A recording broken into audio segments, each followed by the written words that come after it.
Hello everybody, it's True Detective here, and in this video I'm going to talk to you a little bit more about those GUNPLA Gundam plastic model kits. I no longer have any of them myself, but I used to build this stuff. And in this video I'm going to talk to you about the different types of Gundam or GUNPLA model kit. There's different grades, or they used to be different grades. It might have changed right now, but there used to be high grade, and there used to be master grade, real grade, and perfect grade. These four grades of model kits, they had different amount of parts and different amount of articulation and finesse.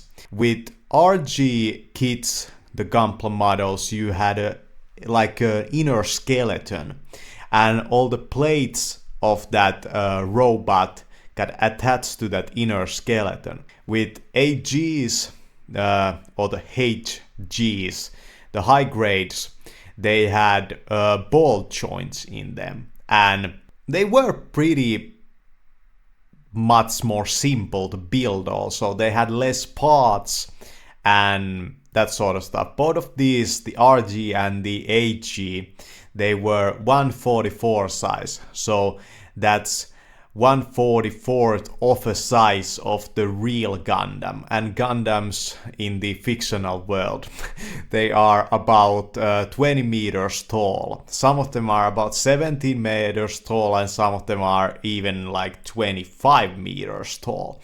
But you know, big, huge robots they are. And it's funny, would Gundams even stand? Could they even stand? And could they like move about without falling?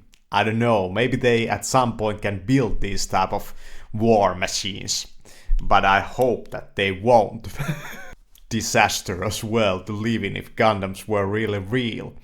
But in the fictional world they are real. And then there's the master grade, and master grades are bigger. They are 100 size. And master grades, they sometimes had this inner skeleton, I believe, but older master grades, they didn't.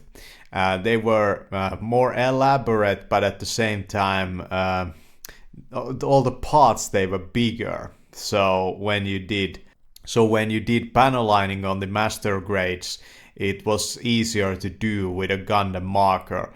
But with 1/44, like real grades Gundam markers, doing panel lining on them is pretty much impossible. I never built a perfect grade, but I watched a lot of videos, and I'm kind of bummed about it that I wasn't a YouTuber back then. I should have started YouTubing when I was into Gundams and Gundam model kits. I should have filmed that shit when I built that shit.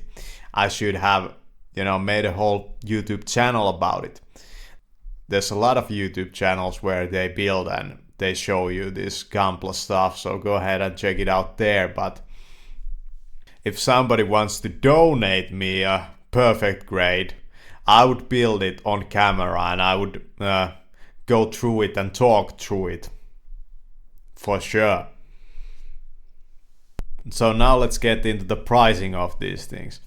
Well, high grade Gundams, they were about, I would say, like 10 to 20 euros, something like that. Real grade Gundams, they had, I think, a standard price of something like 20 to 30 euros. Master grades, they were about 30 to 35 to 40 to 45 to 50 euros. And then perfect grades, I remember they were about 200 euros, something like that. So if you would ship this stuff, for example, to Finland, that would cost money. And if you would also pay the tax on it, that would also cost quite a little money. If I were you and I would get into GUNPLAs, I would go straight for a perfect grade. The older perfect grades like the RX-78-2 are pretty shitty.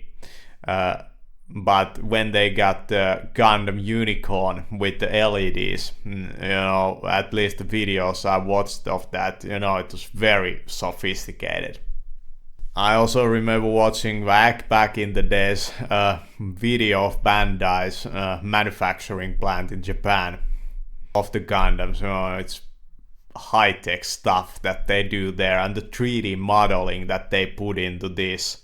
It's very impressive what they have achieved. As a last note, I want to tell you a funny story about this Japanese drama show called DENSHA OTOKO, or The Train Man. In The Train Man, there's this otaku type of character that falls in love with more normal women, and he wants to let go of his otaku. He packs his Gundams away and he throws them in the river. They come back to him. They fucking come back to him.